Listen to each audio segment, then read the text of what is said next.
Oh wow, that's good. Yeah. Wow. Wow. Sleeping bag, we put the sleeping bag in the little thing. Oh, yeah. I know they were able to get that back in there, push it in. And they're pretty warm, too. They are pretty warm, but if you could, Nice and light. I mean, this is too much of a layer for under it, it just has to be what was on the bed. But, okay. Good evening. Welcome to all of you in person and all of the people following online and even also looking at the video later. There was once a wise master that had the final exam for his student that studied for 6 years. And the student studied everything and he was just perfectly prepared for everything. And he came in, and just as they sat down, the master asked, when you entered this room on the outside, you'll see there was, do you remember there was an umbrella on the one side and there was a flower on the other side? Could you tell me what the color of the umbrella or the flower was? And he couldn't recall because he had in his mind many other things. And then the master said, sorry, you did not pass. So he just had to go out because his head was so full of knowledge and he lost the main gift of awareness. And that so easily happens to us, that we lose the main gift of awareness. So that's why we're going to begin just by coming home here, just being here and attending to yourself for a while, just making some time for self-care. And welcome, you're welcome to pop in. Yes, no, you're more than welcome. Any place, great to have you here. So we're just going to start with a short coming home. And the way we're going to do it is again with the hourglass, the 3-minute breathing space. Just a very easy way to come home to yourself and to just touch base with what's going on in your thoughts, in your mind, and in your body, and getting a solid base just to be aware. So that's why we start with that for now.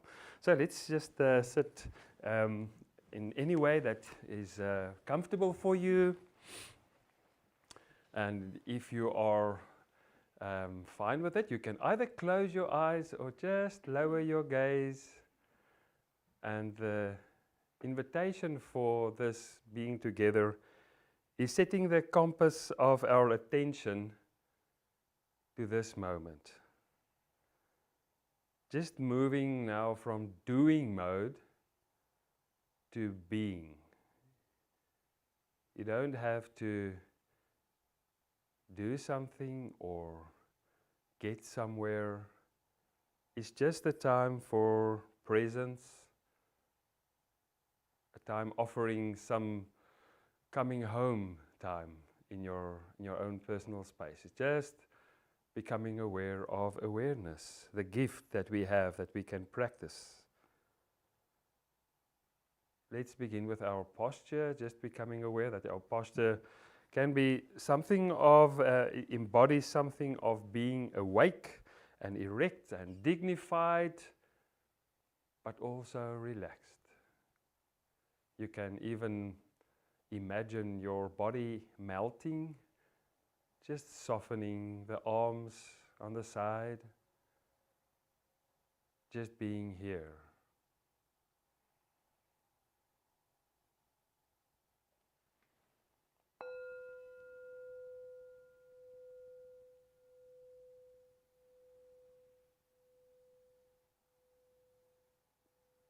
The bell is always an invitation to be present in the wonderful gift of this moment. And with the Hourglass Meditation, we're trying to focus just on the grain of sand that goes through in this moment. Leaving behind that's already past, and trying not to focus on everything that's going to happen in the future, what we think could happen in the future. Just this grain. this moment. You have all the resources to be with this moment, even though there could be difficulty, pain, unease. And with the hourglass, we start with our mind, with our thoughts, becoming aware of your thought landscape, the mindscape. What thoughts are prominent at this moment? Or maybe no thought? Or one specific thought that comes up many times through the day. And the invitation is not to change what you find, but curiously just being with whatever you find. With the two wings of mindfulness, presence and compassion, or affectionate attention, the two wings, just being present with whatever you find without pushing it away, without rejecting it, or even clinging if it is something that you like to follow. Just being interested in what's going on in your thoughtscape.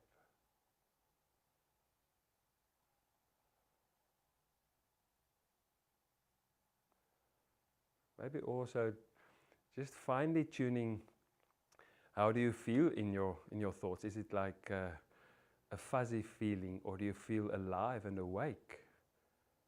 And even whatever you find there, if you feel tiredness in your thoughts, just being with the tiredness, not rejecting or judging the tiredness, just being and practicing compassion with yourself with whatever you find.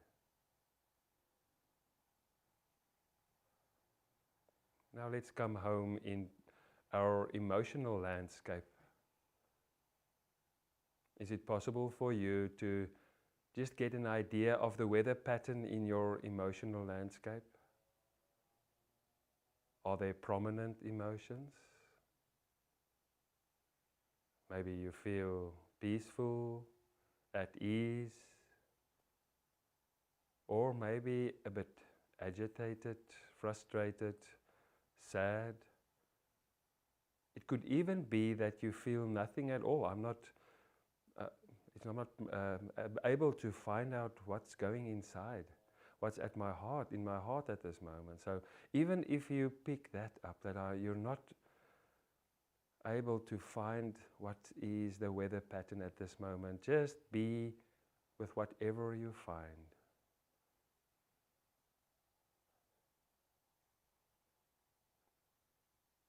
You can even try to focus on your heart area, trying to feel the energies in your heart area. What kind of emotional energies do you harbor at this moment? And can you just be with whatever you find, noticing it and accepting as it is? We move to our bodies now, and just scanning through our bodies as a whole, being finely tuned to any sensations that you pick up. Maybe some tension or pain or coldness, prickling or tingling somewhere.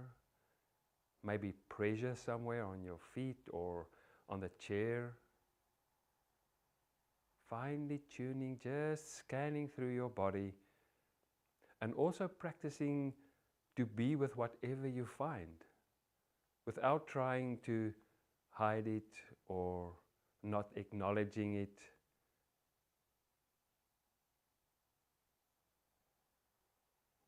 Being with this body that's been with you for so many years. And now we come to the middle of the hourglass as we focus our attention just on our breath. To really try to be as present as possible in this moment, with this breath. You don't have to worry about the breath that's already passed or the breath that's coming. Even if you can only stay with half a breath, the breath in, feeling the sensations and the breath flowing into your lungs,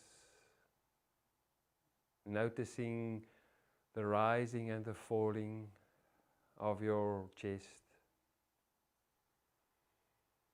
cool air flowing in and warm air flowing out.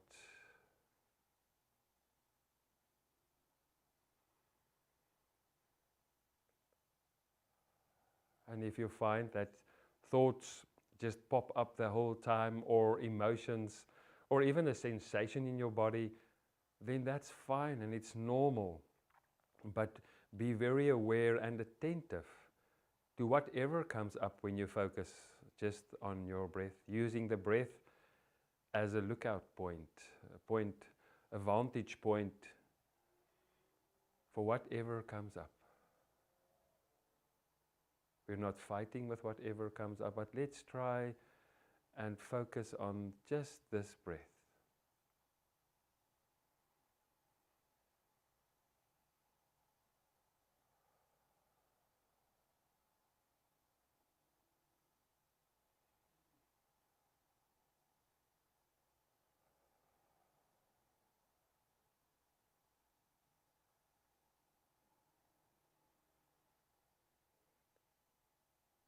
Maybe there's a thought stream that hijacked you somewhere.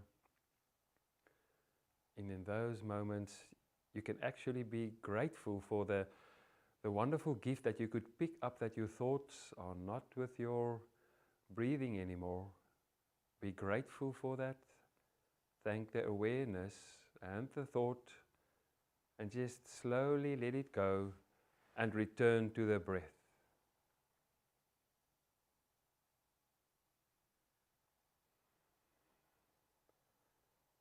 Resting in this breath. Only this breath.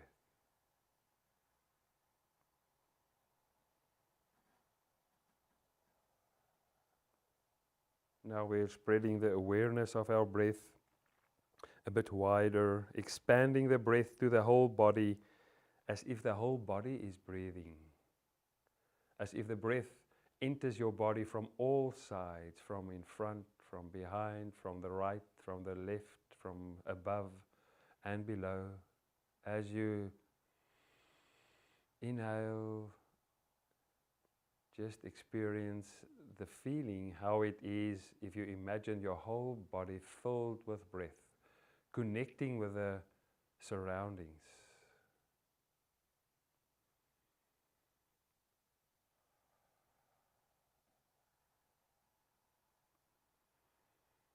Connecting now with the chair, with the ground. Feeling the ground as if your feet on the ground is growing roots into the earth. Feeling deep connection with the earth.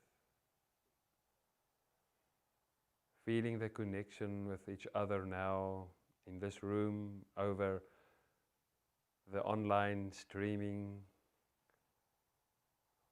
The connection between us.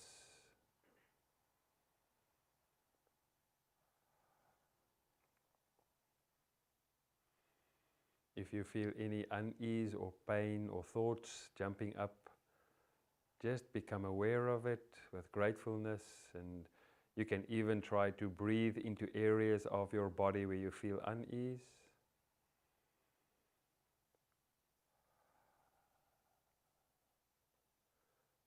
And lastly, if you have any specific spiritual inclination or connection, just becoming aware of the present one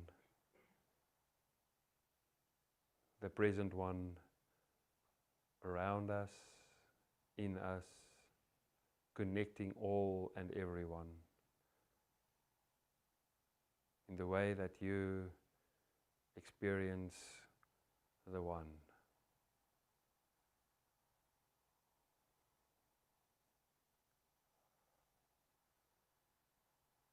let's end with a sign of self-compassion. You can either just put the one hand on the other hand and slowly caress your hand or your thumb against your fingers. You can even also put your hand on your heart. And if you're at home and you feel free, you can even embrace yourself with the arms around you and just in a self-embrace for a while, offering yourself for a while just this compassion. Even if it's only for a few seconds that you offer yourself some space, acceptance, loving kindness.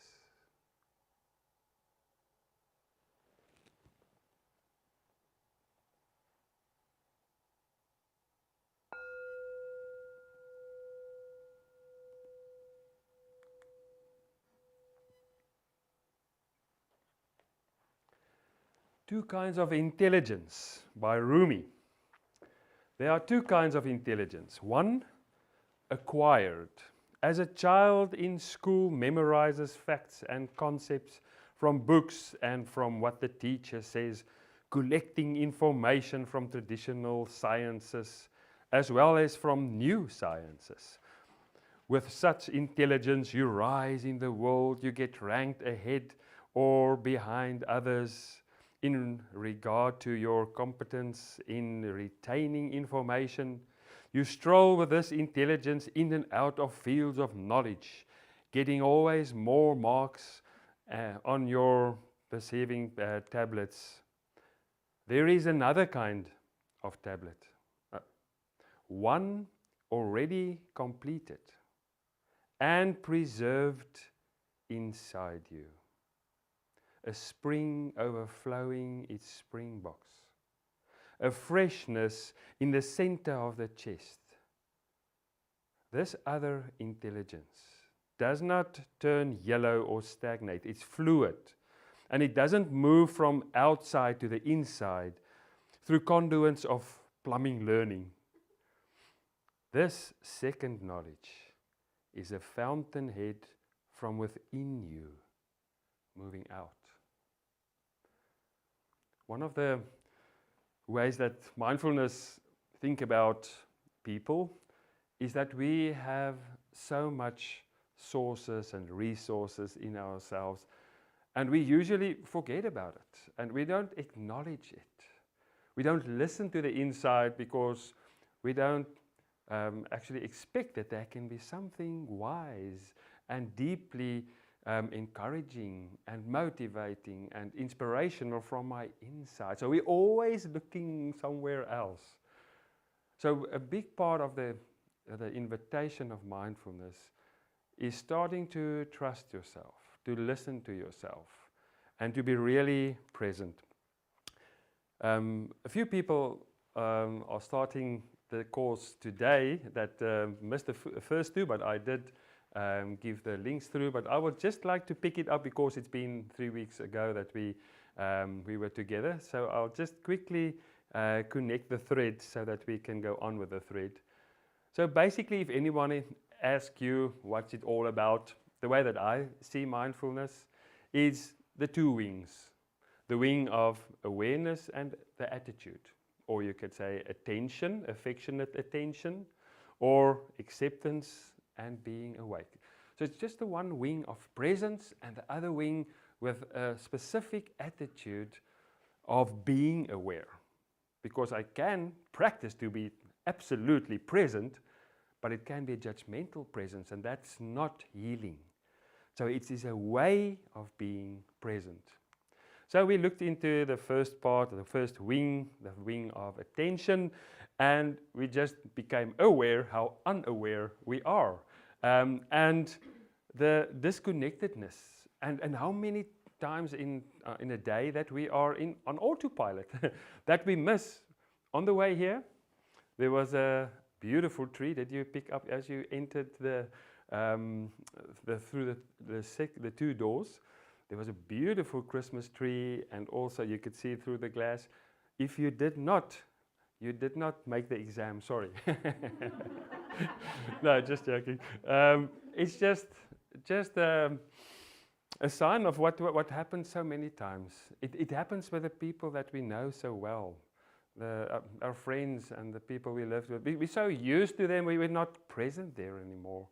We're not present to all the physical sensations. Oh, this pain is here as always. I know this pain. I'm not interested. I cut it off. So I'm not aware of the pain. Even emotional stuff that, okay, I know this is the emotion, but I'm not aware. I'm not connecting with that. And so with many other parts of our lives.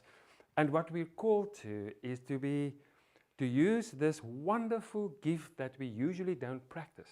Because we practice all the other skills a lot. We go to the gym for our bodies and emotional and cognitive and cultural growth. But this wonderful gift of awareness, we're not practicing that enough. So that's the invitation, that why mindfulness, because it's connecting with all the different areas, it can bring add some value to our lives. So the skills that we practiced in the first round was to practice to be the observer. And what an amazing experience. The other day, I had the high school kids here, and we did a very interesting and very, very simple practice and say, all you do is focus on your breath, and when your thoughts are taking you somewhere and you become aware of it, just write it down. And then you focus on the breath again and write it down. And how amazing, how they could sit. The one girl that sat there, she got 13 things, and the one next to her was 9. And so it went through around they didn't have to say where it went, but just becoming aware of this wonderful gift of, I have an observer that can stand on the side and look at my thoughts and be aware of my emotions. That's profound. And because it brings a new definition of our identity. We'll come to that later. And then we also practiced the wonderful gift that we have, that we can move our attention. And that sounds very simple, but there are people, and people referring to myself as well, many times that our attention are so much hijacked that we can't move. It's so hijacked, we don't practice that skill to move our attention. Then the very interesting thing that we picked up the starting point of a thought, and it went on, and then it goes away. And that's the very interesting thing of thought. It's got a cycle, and it's not something tangible. It's not concrete. It's fluid. But we make it something concrete. It's something that's always there. It's static. But it's fluid. Emotions are fluid. Many other sensations are fluid. And then we became aware of the way that we react to these thoughts and emotions is sometimes we feel attachment. Oh, I love this thought. Oh, I want to give more oil and gas to this thought so that this thought can just grow. Or ignorance or rejection of thought. And that's where we went to the following part. But let me just end with this before we go to the other wing. Every time we return to the meditation support, we weaken the compulsive cycle. So that's where we ended that first part of our session, was to say, the more you practice and the more you feel, I'm an unsuccessful meditation person. If you feel, now, I had 3 minutes where I had a meditation and my thoughts went, oh, you know what? Yeah, it is on. Oh, I just suddenly thought I did not start the recording and everybody's waiting. But thank you, brain, for taking me on that one, but okay. What happened is, every time that your thoughts are going somewhere else, let's say you were sitting for 3 minutes and 50 times your thoughts just went somewhere else, but you could bring it back. Then you had a better practice than somebody sitting there and only twice the thoughts went somewhere else and coming back. So that person had twice the opportunity of noticing, letting go and coming back. So many people say, my thoughts is just running all over and it doesn't work. That's fine. You will see in time, if something does happen. I'll show you that later. But this is so important. the more you can practice the letting go muscle, the more the thought doesn't have any impact on you so much. And that's so interesting. That's being shown in so many studies in science. For instance, with some of the Buddhist monks, they had very interesting, they put a lot of people in the same situation with the same pain. And the way that people react, you can follow it. They've got a graph for the reaction. And it's interesting, the monks had a higher impact of whatever happened. Let's say it's pain or unease. It went higher than the normal person. But then suddenly, it went back to normal. So the baseline was very quick. But for other people, after that, it just went like this. It took a very long time just to settle back. So what happened is, there was something happened, but the compulsive cycle just went on. They practiced how to, okay, this is what happened. It was a pain. I acknowledge it, but I practiced to let it go. So the more I can practice to let go of thoughts, of emotions, even how to be with my pain. Okay, this is how I am with my pain. So that's how we weaken the cycle. That was the first part. The second part is the affectionate, the way that I give attention to whatever. And that's so important. And we focused on, okay, I started with all the attitudes of mindfulness, and we will look into some of them later. We focused on acceptance, but just for now, just go with me through the list. And imagine if you can live with these attitudes every day. If you can live with beginner's mind, as if every cup of coffee is the first cup I ever had. If non-judging is the way that you approached yourself and people around you and situations, really being open to whatever there is.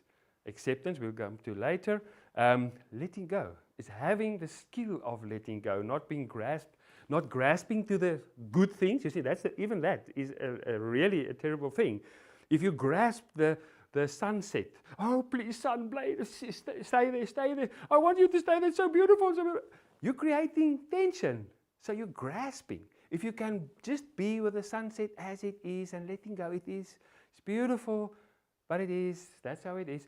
The snow is beautiful, it's melting. I love the snow. Sorry, I'm a South African, so, okay. And trusting, living with trust, trusting yourself, trusting situations, trusting the bigger movement, not just the destination, but the journey. Patience, living with, imagine if you can live with patience. If you can live with a non-striving, we'll come to that later, is a way of living that's fluid and not forcing, with gratitude and generosity.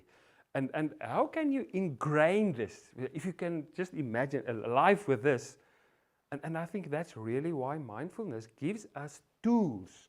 I'm so excited about mindfulness because many of the things that mindfulness offers is not just the beautiful attitude, but it also gives you the tool to practice it. And we'll see that today. So we focused last time on acceptance. Carl Rogers had said, the curious paradox is when I accept myself just as I am, then I can change. If I can accept this is who I am in this moment, then I can work with whatever I have. And then it's not it's not toleration or resignation. I'm just going to stay like this forever. And I'm okay with the bad things, but whatever. It's an active process of changing your relationship with not the content. And that is so exciting. I really have to just underline this before we go on with the third session.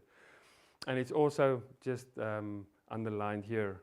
So the focus is not on the changing the content of thought or the content of an emotion or the pain itself.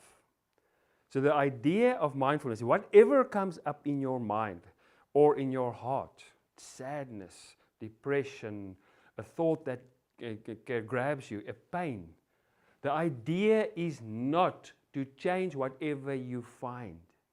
The idea and the invitation is to accept what you see, be with whatever is present, and then your behavior is whether allowing your thought to guide your behavior. Is it useful how to react to whatever I find? Sadness or depression. Okay, I understand I have a deep depression today and it's dark. And I accept myself, and I'm not going to change it. But I am going to think, how am I going to react to that, respond to that, wisely respond to it? Okay, let me sleep today. Let me talk to somebody. Let me phone a friend. Or let me just give myself some compassion today. So it's really this is so crucial, because the whole time we want to change what we find. But you will change if you can start with not changing the content, but being the container. I'm the container that gives space to whatever I find. And that is so crucial.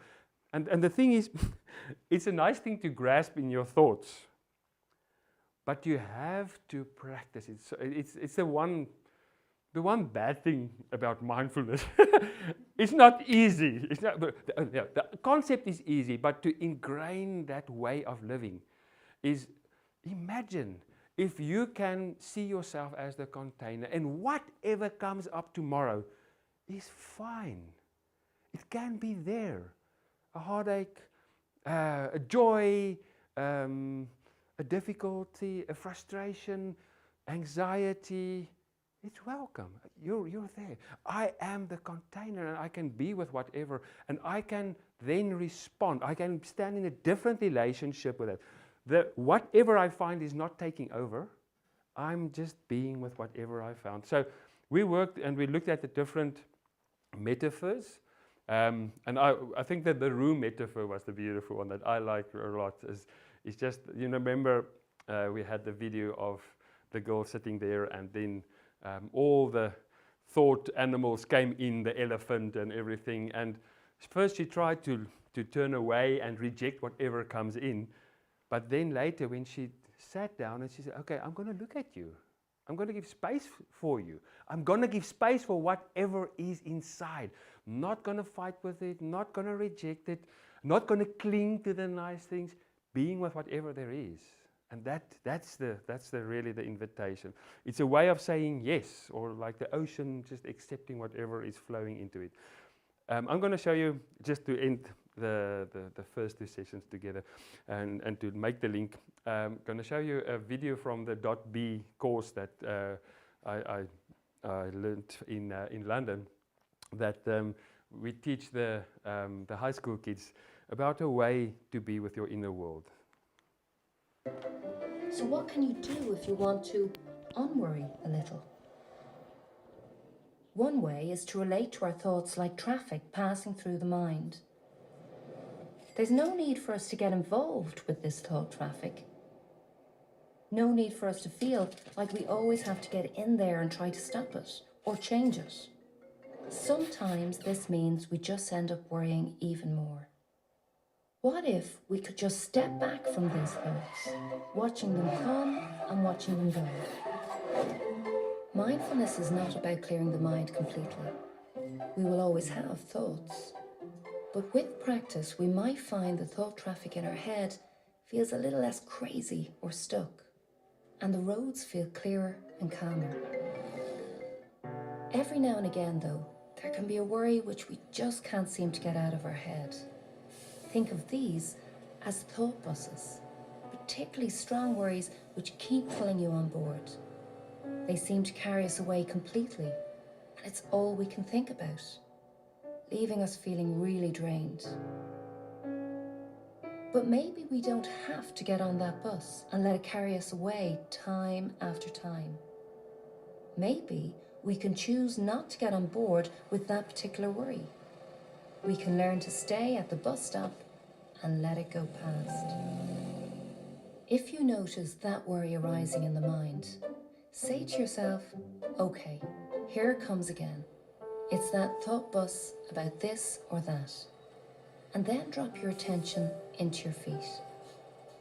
Feel them pressing on the floor. Even grab the floor slightly with your toes. And notice the sensations of your body breathing. sensing the air as it comes in through the nose or the mouth, feeling the rise and fall of your chest or belly. In other words, every time that worry comes around, do a .b. If you do this often enough, maybe those thought buses won't come around quite so often.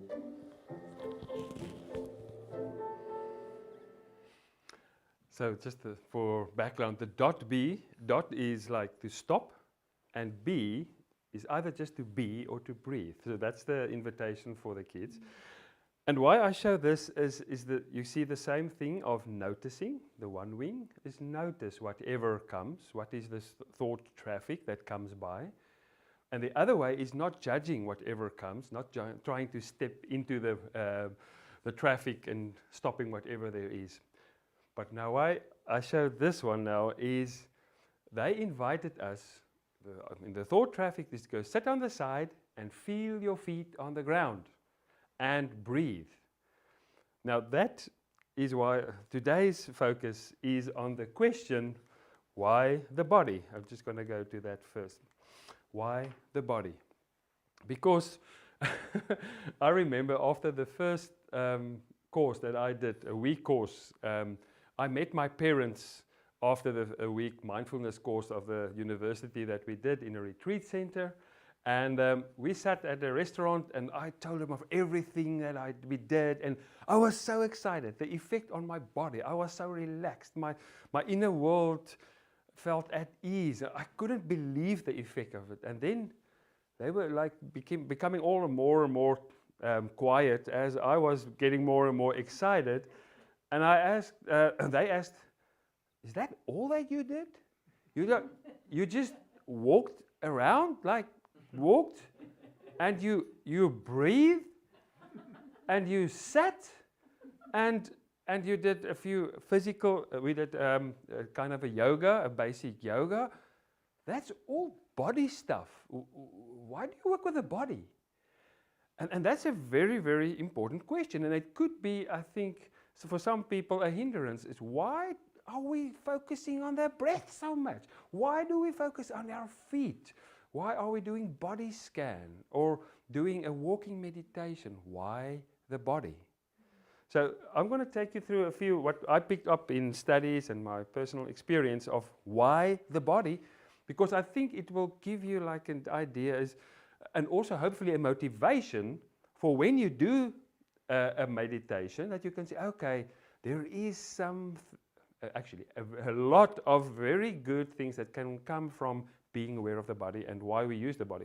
So the one big reason is there is such a strong connection between your body, thoughts and emotions. So many connections. And there's a very interesting thing that the scientists did. They tested, for instance, different emotions with where the energy got activated and deactivated with certain words or emotions. For instance, for a person that is angry, they could find that the places where the energy, it could be seen on scanners. So you can see somebody that's angry, there's energy in the hands and at the heart. You can just feel it. Do you feel that energy when you're like, oh, I'm so glad? And even you see what I did. You can see how it is. I'm so glad. Nothing in the legs, a little bit in the toes, but that's how it is. Fear. Have you ever? It's like there's nothing in your arms and your legs. It's only in your heart. It just grabs your heart like that. A lot of energy there. Disgust. Oh, I don't like this. I don't like that person. It's weird where it is. And it's located in that area. Happiness, look at the interesting. The whole body lighting up. Isn't that? And that's just with, they induced certain emotions on people. And they could read it from the scanning. Sadness. Do you remember the deactivation of energy? The flowing out of energy from your limbs, from your arms, from your legs and your hands, and a little bit, just a little bit feeling. But actually, you can see how this is just deactivating, not much activating. surprise, isn't that interesting? The eyes, that's the place where it is, and a little bit in the heart. So I can go on. The main point actually, just look at depression for interest sake. There's no activation, only deactivation all over. Love, very interesting how they and the two next to each other as well. So the idea is not to be one of these states. All of us are in all of these states in different times of our lives. But it says that there are so many connections between body, mind, emotions and mind. I went to a course one day that a psychiatrist presented, and it was so interesting how they found that usually any emotion is most of the time can firstly be picked up in the body before you pick it up from cognitive processes. For instance, now I feel a little bit of sweatiness and moistness in my palms. That says that I'm a bit stressed as I am presenting. And that I picked up many times, being aware of what happens in my palms. Many times, I said, whoa, it's interesting. I wasn't aware that I'm stressed now, but my palm just gave me the message. Or feeling it in my body, tenseness, or any other kind of way that the more that I grow the contact with my body, the more the body sends messages, what's happening in your inner world. And that's why somebody once said it beautifully. I think you were on an aeroplane. My wife was on an aeroplane, and was it a psychiatrist? A Jewish rabbi. Oh, it's a Jewish rabbi. Yes. Was also into mindfulness, and we were. Oh yeah, she was on an aeroplane, and he said so. The Jewish rabbi is also interested in mindfulness. That's the nice thing about it. It's like so all over. But and she came back. You won't believe what he said. And he said the following: the body reveals what the heart feels and what the mind conceals. So the more that you are aware of the body, even on your breath, our breath gives out so many signs for shallowness of your breath, or really deep breath, or if you yawn. There are so many ways. If you're just attuned to your breath, you'll get a lot of messages. The next thing is the body is a gateway to the present when you are aware that you're absent. And that's absolutely one thing. I have to use my body over and over and over, especially before I have to preach or present. For instance, this evening I had to go somewhere else. And what I had to do is focus on my body, because what happens is I get into a cycle of my head, and you get into the emotions. Emotions take over and the thoughts take over, and you're not present. And my mantra for me before I try to present something, this is not a performance, is a presence. Focus on presence, not performance. And the same with preaching. So on the way, when I walk up to the chancel, I try to focus on my feet and not be in my head, not being in that emotion, just being present in this moment. So that's a gateway. So it's a gateway that's always there for us, to being in this moment and not being somewhere else in some other area. And then focusing on the body and the breath frees us from the spiral of thinking. So that's really something that you can use. I remember once our youth pastor was called to another congregation, and we had 6 months before the next pastor came, and they asked me to do his job for 6 months with the work that I had, and it was so busy. I tried to survive. I remember driving in the car, and my thoughts just thinking, oh, I must remember this and this, and the only thing that I was just bringing my senses to my hands, holding the steering wheel. Just feel the steering wheel. Just feel it, and you just cut the cycle for that moment.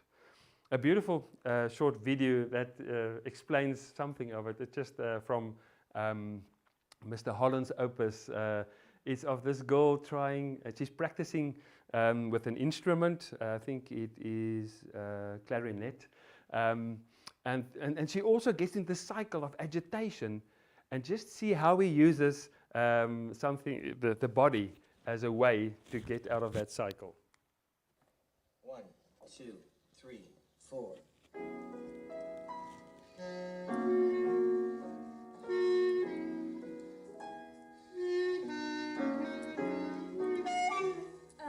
Okay, let's do it again.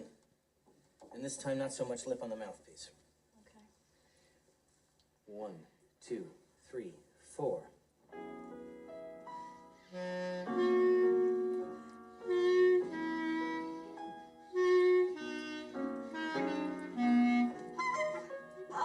All right, no, don't do that. Let me ask you a question. What?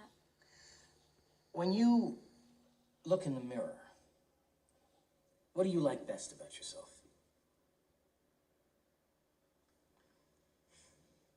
My hair? Why? My father always says that it reminds him of a sunset. Play the sunset.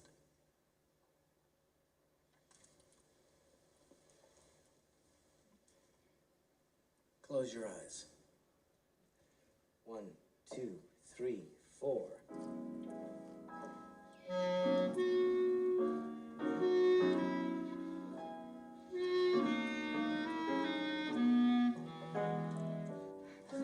Don't stop playing.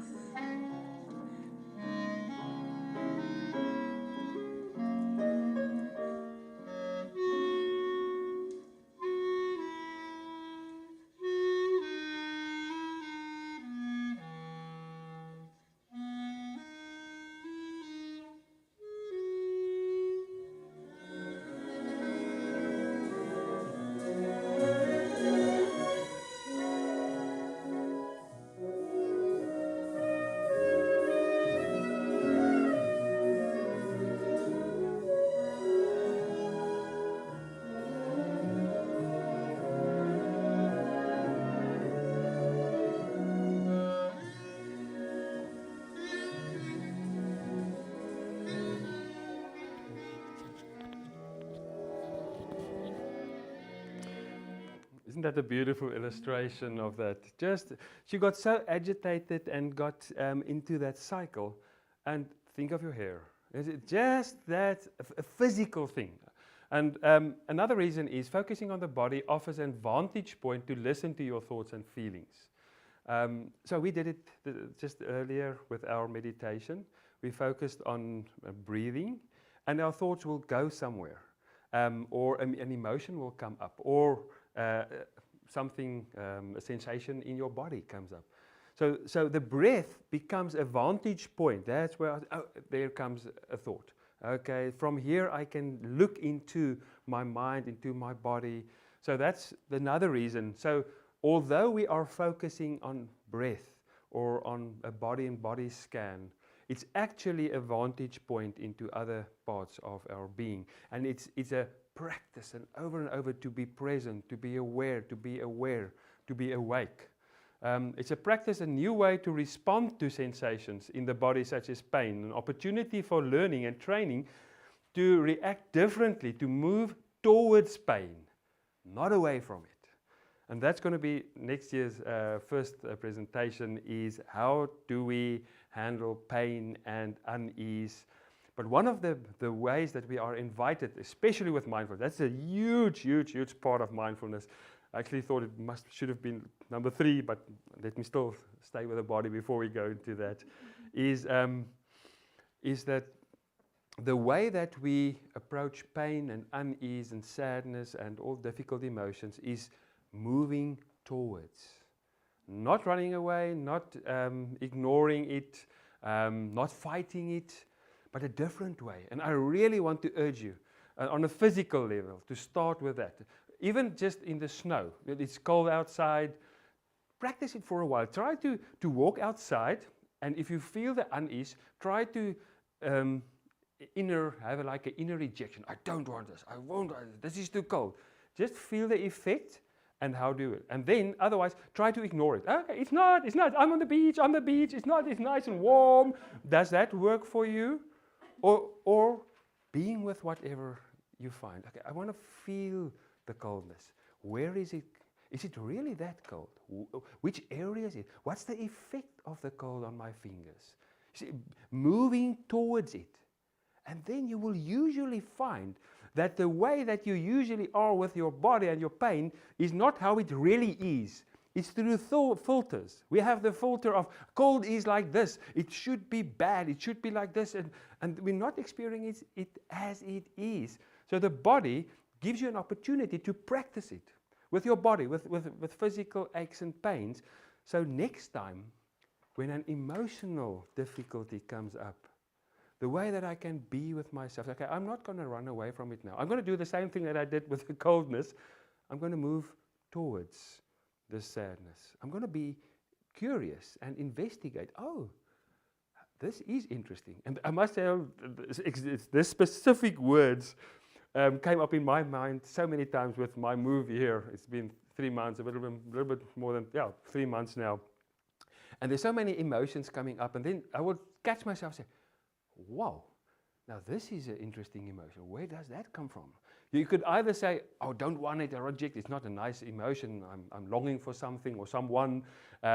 Or let me investigate. What is it? Where does it come from? But and the reason why we're working with the body is you can practice that. And if the way that you can work with your own body, you can try to do it with your inner life as well. It is an exercise in compassion with ourselves, with whatever you find in your body. You can practice compassion. It's an experience of decentering. So that means that whatever you find that comes up is something that you look at. It's not taking over the center of your behavior, but that's exactly the thing of content. I can now look at whatever comes up, and I can decide if I'm going to react to that, how my behavior is going to be in relation to that. So that's the word that the psychologists use, decentering, being the observer of whatever you find. Okay, then recognizing thoughts as thoughts and emotions as emotions, as changing and transient. That's the amazing thing. Just focusing on the body, on your breath. Now, you'll see, okay, I focus on my breath. Now a thought comes and it takes my awareness away. Oh, after 3 minutes, I found, oh, I've been on this thought train for 3 minutes. But I can bring it back. Now that thought's gone. Or even the emotion that came up, it was there and I was interested in, and maybe it took me over for a while, but then I could leave it. Maybe there's something, a remnants left, but I come back to my breath, and I learn it experientially, not my thoughts, experientially. Thoughts are not something solid. Emotions are not solid. Even pain comes and goes, and it's got different ways that it presents itself. So, but to experience it, not intellectually, but practicing. Okay, here comes the thought, and there it goes. So next time, when thoughts come or emotions come, you experience it in your body. That is something that's transient.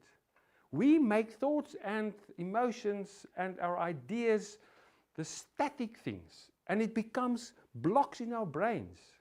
But if I know, oh, thought is something that comes and goes, and emotion is something that comes and goes, and sensations, you see, and it's only focusing on the body. So you can see why it is really a wonderful gift for us to be able to work on that. The body or the breath becomes an anchor in the midst of turbulent emotions. So using the body, as I, for instance, referred to with when I had stress, so the body can be the anchor. I once was at a retreat where we were a small group of about 12 people, and somebody had an anxiety attack at that moment. And the presenter was there, present. And the first thing that the presenter said, and it's something perhaps everybody just keep in mind, if you have a problem with anxiety, the breath is not a good place for you to use as an anchor.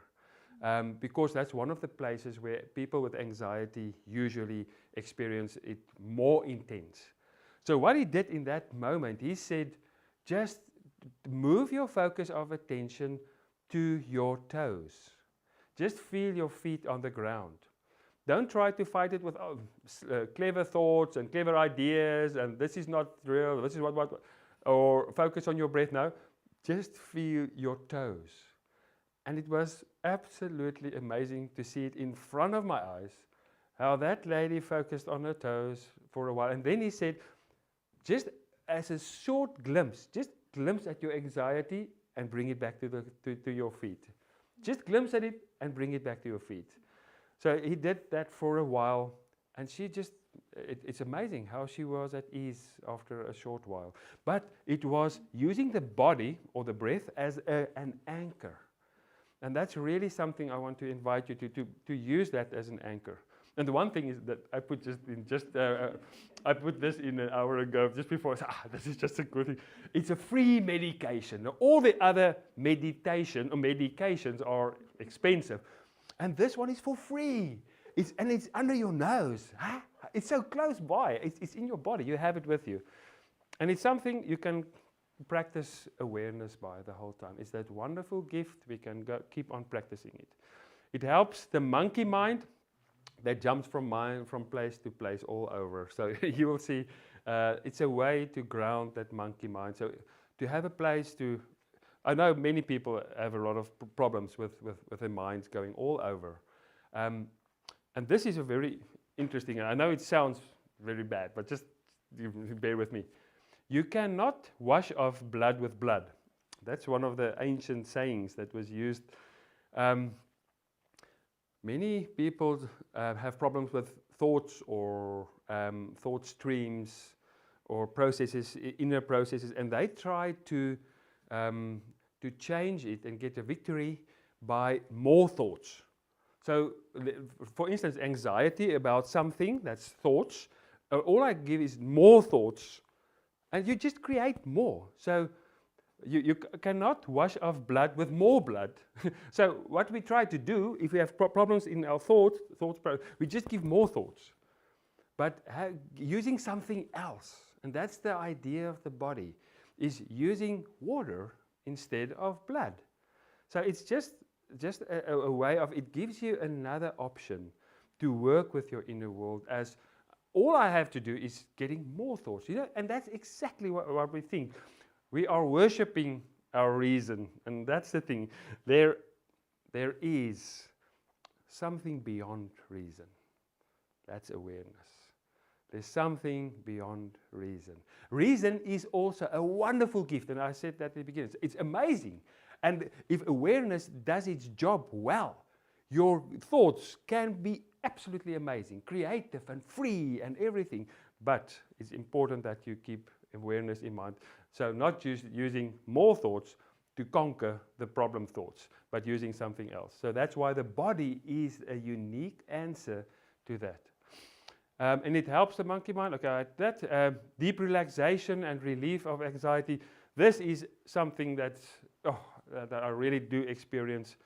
That if you give just a few minutes a day, 10 minutes a day, even just focusing on a few parts of your body, like body scan or even breath meditation or walking. I love walking meditation a lot, or just plain walking from the one space area of the house to the other, or walking from here to the chancel. Just that little bit, it creates a deep relaxation that's really, you can't find somewhere, and it's so easy. It's with us. It's always available to us. So that's. I know it sounds weird, but it all is in the body. So even that, the opportunity to relax, experience that there are types of wisdom that are different from reason. Sorry, I said that just a while ago, but something beyond reason. And then we can practice the attitudes of mindfulness. How can I practice to be more patient? How can I practice to let go? Not in reality. It's very difficult in reality to be patient sometimes. How can I practice beginner's mind? For instance, have you ever just focused your attention on your eyelids? Have you ever did that? Like just your eyelids and the feeling when they touch each other. That beginner's mind. Wow. Isn't that amazing if I can feel my eyelids? If you focus your attention on your lips, for instance, there are so many things that you can practice beginner's mind as if it's the first time I ever did it.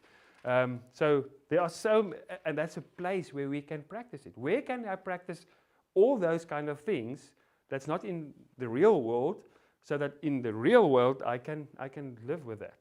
Okay, I'm nearly done with the body motivation. Practice being instead of doing. Oh, this is so important. And one of the difficult things for me, I'm also just want to get some results and perform and get things done.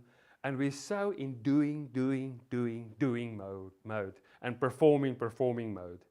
And what avenues can we use to actually focus on the important thing of just being? And actually the being must always be there.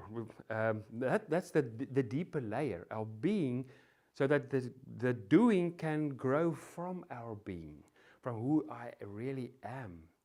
So we have to practice to be really in contact with being, and also with capital letter being. Who am I really? And if I know that, then I can do the doing, but the doing will be different. For this week, for instance, I knew this week is going to be a very full week. I've got this presentation, and then Sunday I've got to do many things at the sermon, and the word for the children, and a lot of other stuff. So at the beginning of the week, I felt the anxiety, and I said, okay, what's motivating me at this moment? And it was more fear and stress that was motivating me. So I had to say, okay, I can go through this week, and at the end of the week have done everything, being motivated and using the energy of fear. And usually at the end of that week, I'm totally up, totally tired and have nothing left in my tank. Or I can say, okay, let's go through this week with another energy. Let's use inspiration and love for whatever you do, and do the same things, but use a different kind of energy, living from being, not from the fear. And then you end at the end actually more inspired, and you're ready for more, because you tapped into being, not just doing. So that's and the body gives us that opportunity to let's just be today. Just for 10 minutes or for 5 minutes, I'm not gonna produce something, because the deeper level before I can produce is to be. And if I'm connected with that be, I can produce in a healthy manner. So, and it's also just being with the body. Opportunity to get to know yourself better and come home, know and care for your body. That's really so important. I see so many times that people, it's very interesting. I've got this idea that many people think that that people are self-centered. Everybody's self-centered, and they do just everything for themselves. But many times I see people not loving themselves, not caring for themselves. So I think that's really an opportunity for us. That we did in the beginning, just giving some sense of acknowledging yourself, giving self-care, and even just a sign, even in a difficult meeting, just using your thumb, and it's, oh, this is difficult, or whatever, or just rubbing your own hands as a way of, I'm giving some attention and care to myself. And it's body, but it says something more. Become more aware of your body sensations and health condition. Yeah, that's so interesting. I told that, I think, a while ago, how many people came to my wife as a medical doctor. People come with lots of aches and pains, and they're not aware of the impact and the depth and how painful it is when it is. They're not in contact with their bodies. And then they had this pain for 3 to 6 months, and she asked, how long do you have it? What's the pain out of 10? And they can't tell it. They had this pain for 6 months. It's like, even can't give it through. So why the body is to be in connection with that. And you will see, the more that you are in contact with your breathing, That's unbelievable. I read a book on breathing, just working with deeper breathing and higher quality breathing and using some breathing techniques. There are about 7 techniques in that book. It's absolutely stunning, and the effect it has, just having enough oxygen. Just imagine you don't have enough oxygen because we only have the breath only there the whole time. A whole day you use half the breath. You don't use the diaphragm all the way in. If you can do that more, just having more oxygen. And what's it from? It's just focusing on the body. So the whole time, sorry, I'm going back to that, but there are so many numerous positive things from the body. So deepening in spirituality and spirituality of meeting God in the ordinary. So whatever your spirituality is it's feeling the presence of God in your body. So for me, feeling the liveliness of my hands and the life in my body, that is God's presence. That is the way that I see the cosmic Christ. And whichever way you see the presence or God or the present one is experiencing God in your body, close. And then, I know many people go through times of doubt and so, but for me, I can't even think that God's not there. I don't even have that sense of that. I know it's weird, and yeah, maybe one day, but I'm 53 now, but that's the way that I feel God is here. God is with me, in me, pulsating in me, giving me life. I don't even wonder about God's there. And why? Because it's being practiced every day in body. I feel it in my body. If I don't find it in other places, it's here. So just focusing on the body. So I think, that's enough for the body. But I hope you are motivated and you understand why. With mindfulness, we need to give attention because the body is a portal to so many wonderful gifts. So this is a beautiful saying. Ken Wilber said, "I have a body, but I am not my body." This is about my true identity. I can see and feel my body. What I can be seen and felt is not the true seer. So I'm the observer that can see my body. My body may be tired, excited, sick or healthy, heavy or light, but that has nothing to do with my inward eye, the one that feels it. I have a body, but I am not my body. I have desires, emotional, but I am not my desires. I can know my desires. I'm the container. And what can be known is not the true knower. Desires come and go, floating through my awareness, but they do not affect my inward eye. I have desires, but I am not my desires. Just, I don't remember the young boy that shot the people at about a week or two ago. Is it in Michigan? Where was it again?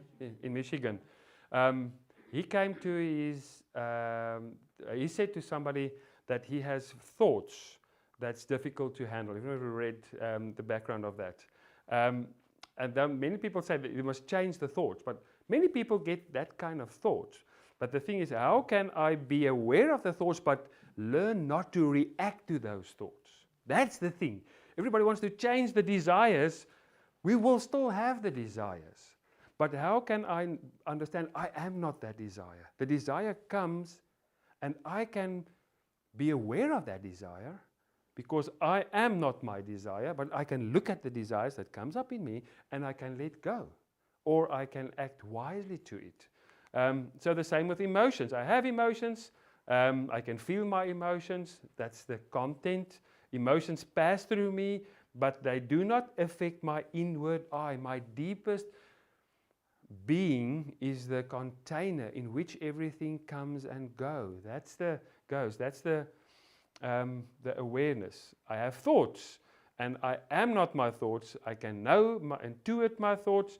And what is known is not the true knower. Thoughts come to me and thoughts leave me, but they do not affect my inward eye.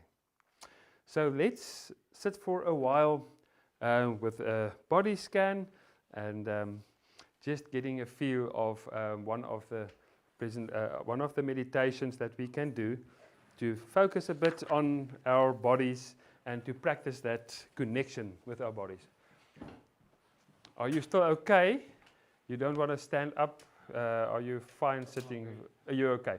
And of those of you that's following online, I want to invite you to lie down for this one. So bad luck for you. If you want to lie down, you're also welcome. But it's really a very, very nice meditation that you can do lying down. So if you want to lie down, do that. You're welcome.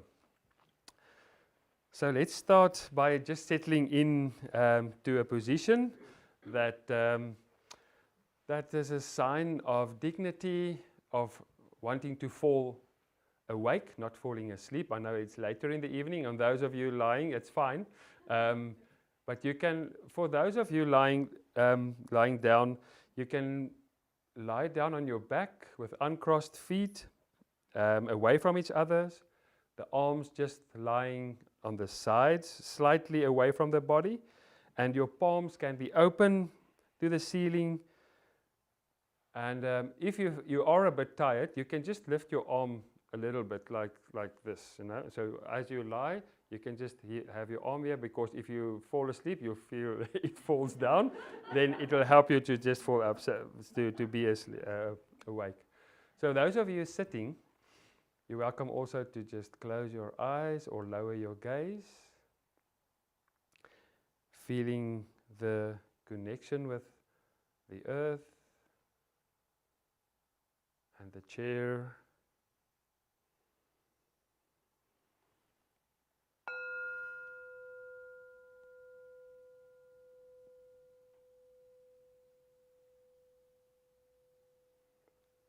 The intention of this body scan is to be aware and awake with our bodies and creating better connections with different parts of your body, to be able to finely tune the sensations and the messages from our body. So just trying to be aware of different parts in your body. Let's just start with one deep breath, and if possible, a breath that fills not just the upper part of your lungs, but also the lower part by using your diaphragm. If you really want to feel it while lying down on your back, you can put your hand on your tummy and feel that your tummy also goes upward as you breathe in, and then a slow breath out. Nice and deeper breath as usual, in slower and deeper, fuller and deep relax in the out breath. Just breathing with that breath. And one last time, nice and deep in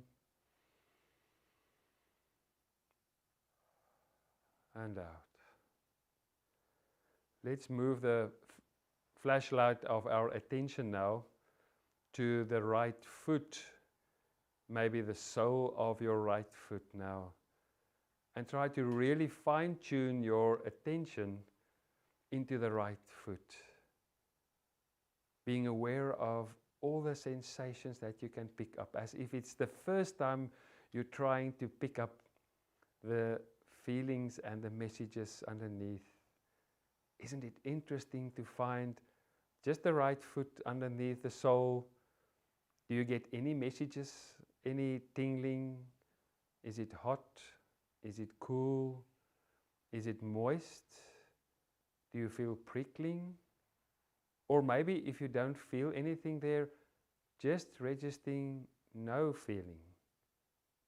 Moving to the right foot, the toe, your big toe, and then moving from the one toe to the other toe. Can you be aware of the one toe touching the other one or not? Even any touch of the skin with the sock or with a shoe. Fine-tuning your connection with your toes and your ankle. Any sensations there? If you find any pain or unease in your foot, just register it, and being aware of what you find with compassion. If it's really very painful, you can try to breathe into that area as if that area is breathing. And then bring your attention to the upper part of your foot, taking the whole foot in your awareness now, wrapping your attention around the foot.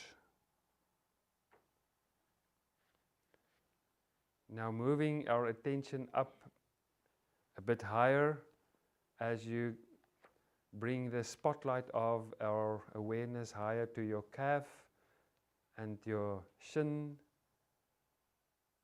Can you just feel perhaps the muscle and also the bone?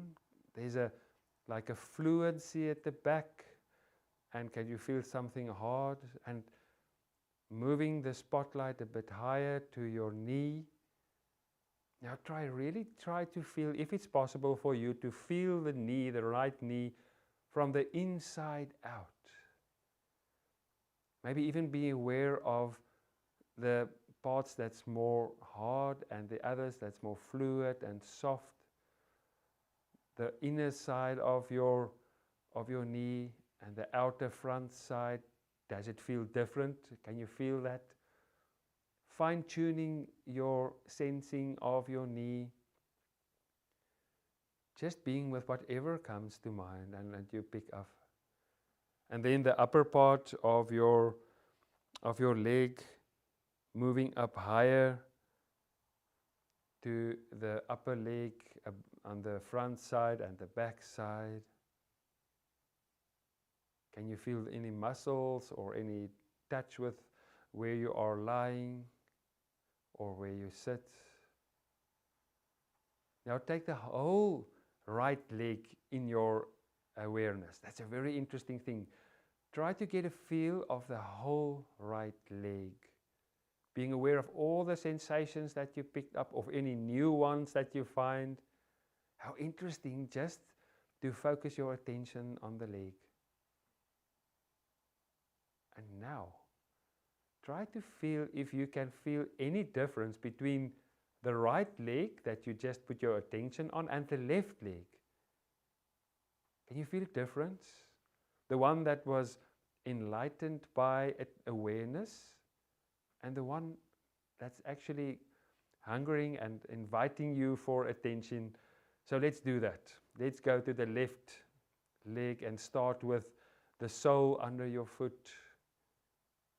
Feeling the fine sensations on the bottom side. Maybe there is moistness or heat or any tension on the lower side at the sole.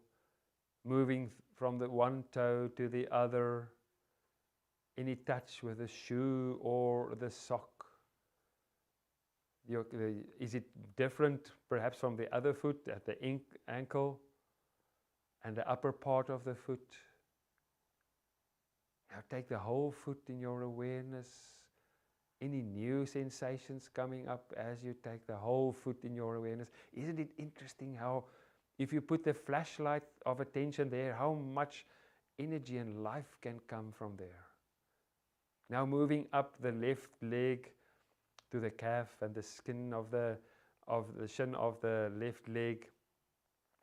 And your left knee. Let's zoom into that and meet and greet your left knee as if it's the first time you ever met this knee. Can you get any interesting messages from there on the inner side and the outer side? Feeling the knee from the inside out. And your left leg, the upper left side. And the lower part of your leg. Now both legs together in your sensation, in your awareness. If your thoughts are drifting somewhere, that's fine, that's normal, that's part of it. And if you get any inclinations of, oh, this is so boring or this is weird, whatever comes up, welcome whatever you find. Just being curious and interested to whatever comes up. If you feel bored, just being with boredness and say, oh, this is interesting that I feel bored. Now let's move to the buttocks, and if you're lying down or sitting, you will feel some pressure.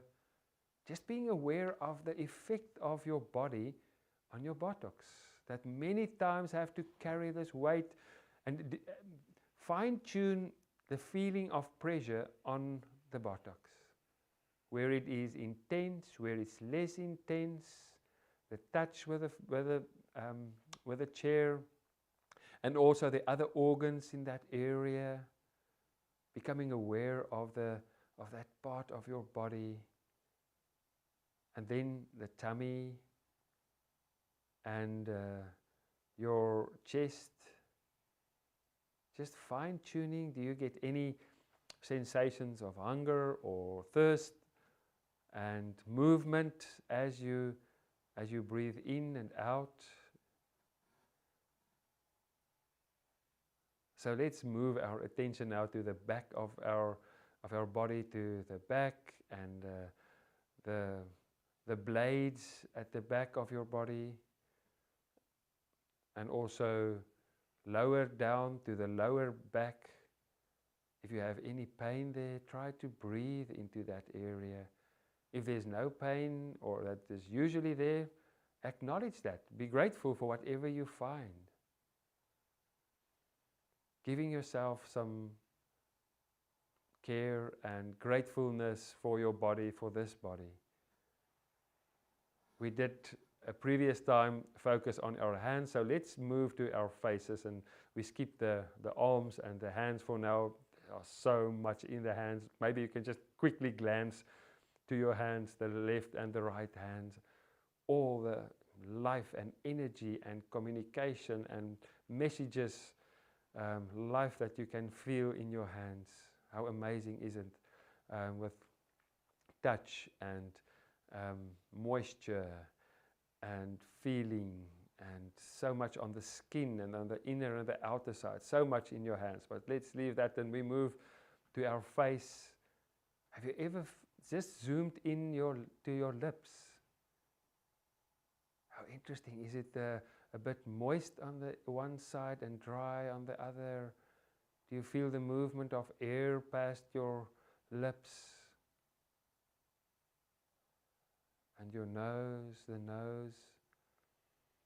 the movement of air. Maybe the muscles on the side of your mouth, the left and right side, and the cheeks. And now let's try to focus into our eyes and the eyeballs. Have you ever just zoomed into your eyeballs? Feeling the eyeballs in your head. How interesting is that? You can be aware of your eyeballs and your eyelids. Is it moist or dry? Is there movement in your eyelids or not? Just being with whatever we find. And then your brow above your eyes. Can you focus on that? Are there any emotions that you can pick up there, or any messages? Can you perhaps just for now, let's soften all our muscles in our faces. Like consciously letting go of the stress or of whatever you find, like melting, like the snow melting. Let your face just melt and relax the face. Even your ears and the muscles around the head. Being aware of your hair if you have it. And now let's end with just taking this whole body in our awareness. As if your whole body is breathing. Breathing in, breathing out. This body that's been with you through so much your whole life. A body that's carried you, that gave you energy. A body that had pain, that you had to look after. A body that went through so much. I want to invite you to give your body compassion, gratefulness.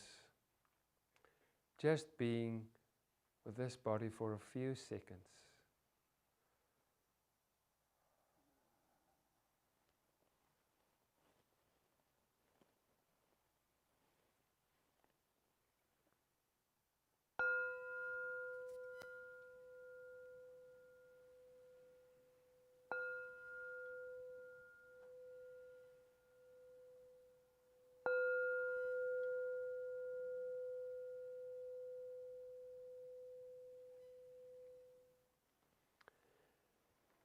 before we end this session, I'd like you to just be aware of the effect of whatever we did just now. That doesn't have to be something specific always. If you were just becoming aware of the fact that you are tired, that's a good thing, then that was an important thing to acknowledge. But the connection that came about, was there some surprises perhaps? Was there new sensations that you did not, that you were not aware of earlier? So just being thankful and grateful for this opportunity to connect. And there will be many other opportunities. I will send, in the meanwhile, I will send to you before January a few meditations that you can follow. Some of them will be breath, but also loving kindness meditation. I want to end this session with just a poem. And let me just get it there. There it is. Okay, so the poem is exactly about the body. This one is from Kabir. Don't go outside. So it's snowing outside, so there's another place to go. So, you are here. Don't go outside your house to see the flowers, my friend. Don't bother with that excursion. Inside your body, there are flowers. One flower has 1,000 petals. That will do for a place to sit. Sitting here, you will have a glimpse of beauty inside the body and out of it, before gardens and after gardens. So may you enjoy the wonderful gift of your body as a portal to presence and a place to come home and to always be at home. So may the presence and the compassion, the loving kindness always be with you till we meet again. Thank you so much for being here. Thank you.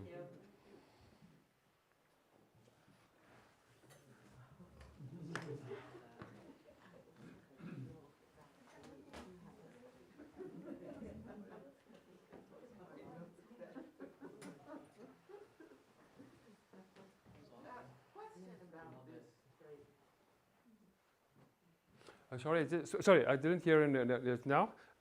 Did you ask something? Yeah. Sorry, I missed it. I was just focused Do here. we observe everything just by feeling, or can we wiggle it? Yeah. You talk about Yes, you're welcome to wiggle as well. Yes, actually, all of these things, you're your own guru. If you feel it works for you to wiggle, wiggle it.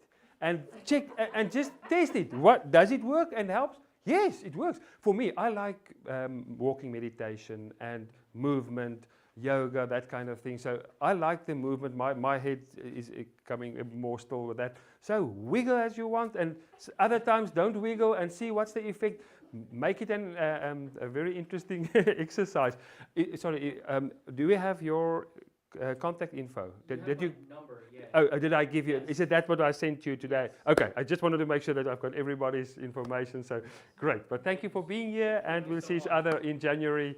And have a good time in between. Thank you.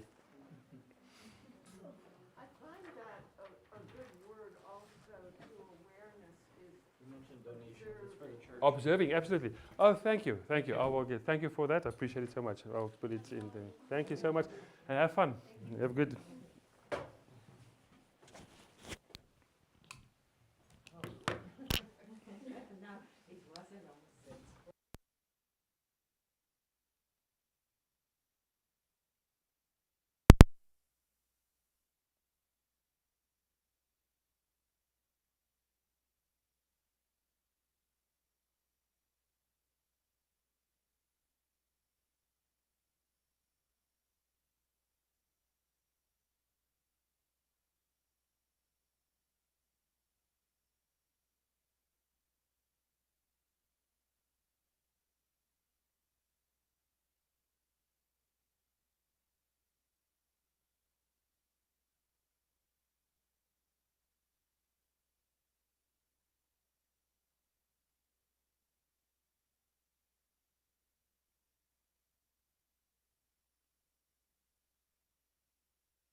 Doesn't need to be the center of attention or that needs attention or be the best or whatever.